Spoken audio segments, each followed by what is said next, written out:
Hi guys, welcome back to my channel. So today we are doing the final check-in for my 2023 project pan. The next video you see like this will be the finale. I probably will either post that on the last week of December or the first week of January. It just depends on how the holidays shake out for me. Sometimes I like to have those last few days of the year to try to finish up a few things. But this will be the last check-in, so let's dive straight in. So starting with the foundation that I've been working on, so this is the Purlisse Ageless Glow Serum BB Cream. This is SPF 40. I have the shade Light, right? Yes, I have the shade Light. So I've been working on this one for a while, and I've mentioned in previous videos, there's really no way to mark it. It's a very opaque tube, but I did start with a full tube, and I think we're down, like we're probably down to about here. I don't think there's anything in this part of the tube anymore. And when I leave it standing up for a while and I do the sort of tap test, it sounds like there's really only product down here. You know, I kind of go by how it sounds as I'm tapping on it. So we're on the last, we're on the home stretch with this one, but I would be surprised if I finish this by the end of the year. I really thought that I would have this one done by fall. I've been using this one pretty much every day since I brought it into the project. I have it on my skin today.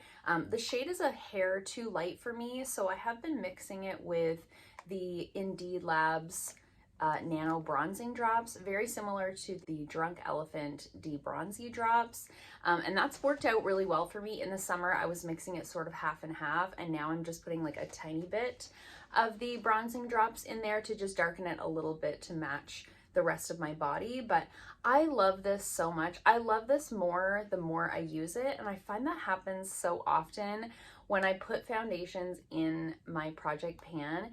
Even if it wasn't my favorite to start with, by the time I get towards the end, it's like I've really narrowed down the way that I like to use a product, and it ends up being like my favorite thing. So I love this. I use it with a sponge on like a no makeup day if I want a really sheer application of something. And then on a day like today where I wanted something a little bit more full coverage, I just apply it with my foundation brush and I get a lot more coverage out of it. It's got a nice glowy finish, but it doesn't slide around on my skin at all. I do have an oily combo skin type, and I really do find that this stays in place all day. It doesn't break up at all. So love this so much, really enjoying every last little bit of it. But I think we're going to be bringing this into 2024. I just have a feeling. Another one that is just like the everlasting product is the Too Faced Born This Way multi-use sculpting concealer. I have the shade Almond.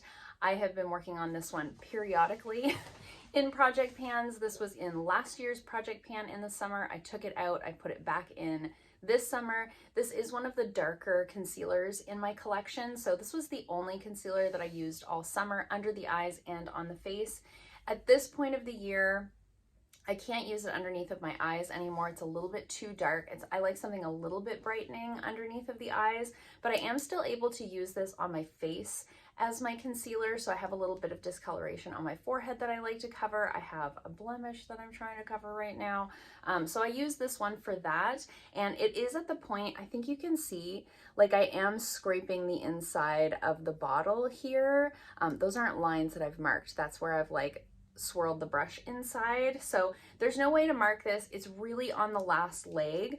I still honestly like when you swirl it around, there's still a fair bit coming out on the brush. So I don't know if I'm gonna finish this one by the end of the year. I really don't know, but it still smells fine. This is the oldest concealer in my collection. It's also my favorite concealer in my collection, but it still smells fine. It's performing fine. It hasn't been breaking me out or anything like that. So I'm gonna continue to use it as long as I can. I don't know if this is gonna survive another year in my collection. I've had it for so long. So we're gonna try to get as much use out of it as we can before the end of the year, and then we'll go from there. That's all we can do. So that one is also still going strong. Another one that's still going strong is the Pure Disappearing Act concealer in the shade Light. I have made some progress on this one. I mentioned in the last video that this shade was too light for me to use in the summertime. But now, as I've lost my tan, you know, we're getting into December, I am able to use this one a little bit more. So it's still a little bit light to spot correct with in terms of like using it on my face for the discoloration, blemishes, things like that. But I really like this one on the no makeup days. I'll apply the Purlisse BB cream with a sponge, and then I'll just take a little bit of this on like my ring finger and tap it into the darkest part of my under eye, and it just gives a nice amount of coverage without looking really makeup-y, and it applies really well with the finger because it's more of like a balmy texture than a concealer like this that's like very wet. So I think I've made some progress on it, not as much as I was hoping.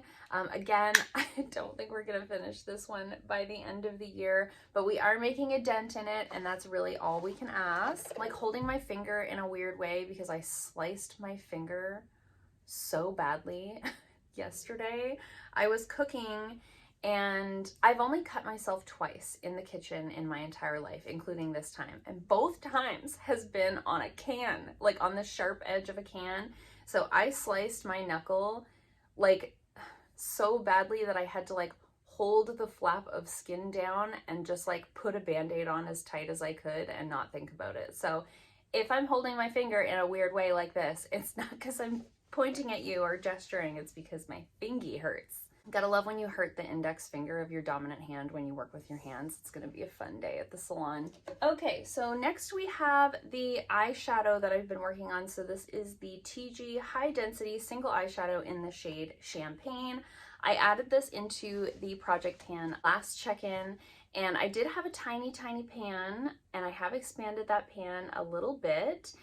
So I did mention when I brought this into the project that I didn't think I wasn't thinking I was going to be able to like use this up by the end of the year. I just wanted to see how big we could get that pan. So I think we've probably doubled it in size. You guys will be able to see in the side-by-side shots how much progress I really have made with this one.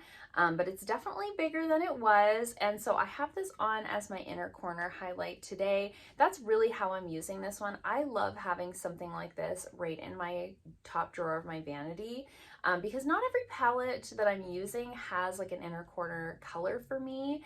And sometimes I'm just doing like a little bronzer in my crease, and I'll just pop this on my inner corner, or I'll tap it over the whole lid. It's really pretty and sparkly. So I've been enjoying having this just like right there front and center, and making decent progress on it, I feel. Okay, next up, let's talk about the Ilia cream blush that I've been working on. That's this one right here. It's their multi-stick in the shade At Last. So I did have my little piece of paper that I was marking on, and I have made really good progress on this one. It's almost gone. I really thought this one would be gone by this check-in. Don't mind the lip gloss that leaked onto this piece of paper. But you can see there the markings where I started the last time versus where we are today. We're really on the last like couple of millimeters of that product there. It's just about done. I will definitely have this one finished up by the next, well, by the finale. So I like this fine. I've mentioned before, this isn't my favorite formula, but it was like a teeny tiny little deluxe size sample that I got as the Sephora birthday gift this year. So I thought it would be one that I could use up relatively easily. So I've been using this one on those no makeup days with the BB cream applied with the sponge, a little bit of the Disappearing Act concealer underneath of my eyes, and then I apply a little bit of this on my cheeks and blend it in with that same sponge. So it's a really sheer kind of wash of blush. Looks like this. This is the shade right here, but it really blends out pretty sheer. So it's great for a no makeup look. I don't have it on as my blush today because I don't find it really lasts a lot throughout the day. So it's fine on the days where I'm just like going out to run a couple of errands, or I'm just like tooting off to the gym or something like that. But for a long work day like today, I wouldn't apply this because it's just not going to last throughout the day. So just about done with that one, making good progress. And then let's talk about the Smashbox palette. So this is the contour palette. I've been working on this one since the very start of the year, and this is how we're looking. This has been a long haul product for me. So I did do a little bit of contouring with the contour shade here. I did yesterday, I wore the bronzer as an eyeshadow. There's like so little left in the pan there. It's hard to even pick up on like a eyeshadow brush at this point. But the contour color I've been using a lot. I have it in my eyebrows today. I've been using it a ton that way. Again, like I said, I have it on as a little bit of a contour. I've also used it as just like a cool toned crease color. It's nice to have for that as well. So getting lots of use out of it, but definitely not making huge progress. Now, I haven't taken the photos yet, so I haven't looked at the side-by-sides. I'm hoping when I actually take those pictures that it looks like I've made more progress than what I'm seeing, because I'm not remembering how it looked like on the last check-in, but I'm using this just about every day. I don't think it's going to be gone by the end of the year. Again, that wasn't really the intention. It was just to see how much of this I could use, but I'm really hoping I'm going to have that bronzer shade gone and it'll just be the contour left. Now let's jump into some more exciting updates. So in the last check-in, I added a lip gloss to the project. So it was the Tarte lip gloss. I can't remember what it's called and it wasn't in my purse. I'm going to put a picture of it right here on the screen and I'm going to put the name of it here on the screen. I can't remember, but it's a sparkly lip gloss. So I've had that one in the project since the last check-in and I came to discover that I was not excited to use it every day. I just wasn't. I generally like to just have a lip gloss in the project pan at any given time because I can just chuck it in my purse and I can wear it whenever I'm out and about. But I found because it was sparkly, and it wasn't hydrating at all, it wasn't one that I was enjoying wearing every day. I would much rather have a lip oil in the project pan, or some of the other lip glosses that I've had in the project have been more hydrating formulas that are more comfortable to wear all day, every day. So I have decided to take that lip gloss out of the project. I don't even know where it is right now. It's probably in another purse. I changed purses on the weekend.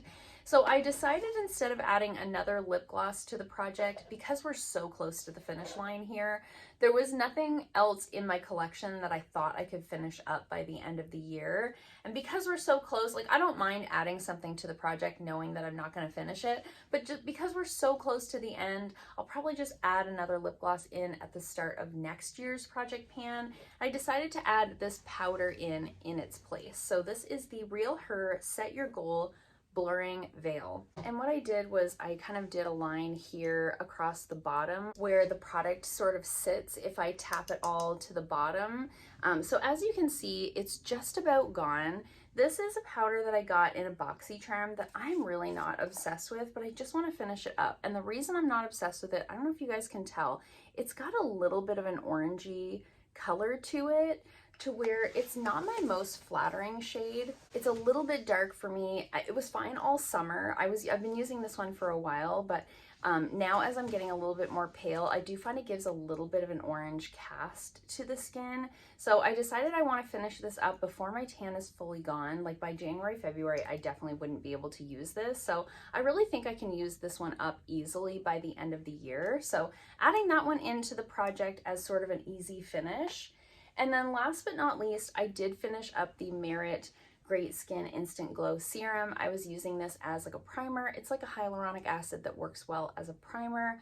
Loved this so much. Used this almost every day from like the start of the year. This was a long haul product because it was a full bottle when we started out at the start of the year. And I decided to add in another primer in its place. This is the Jecca Blaq Hydrating Primer. This is a vegan, cruelty-free formula. It is just like a lotiony type of texture, really nice and hydrating.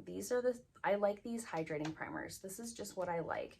Looks like this on the skin. Doesn't really offer like a ton of glow. It really feels a lot like a lotion going on, but it just makes my makeup go on so nice and smooth.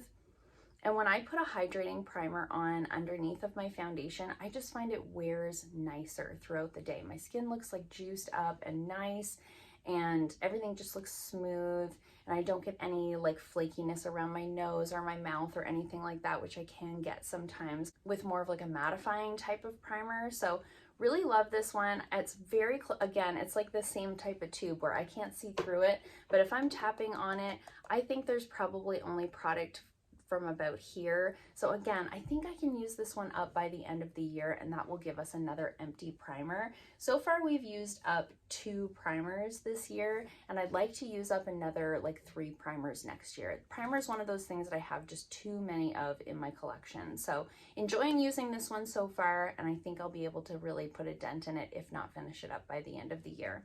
So that is the last update for my 2023 project pan. Let me know in the comments down below which product you think I'm going to have used up by the end of the year.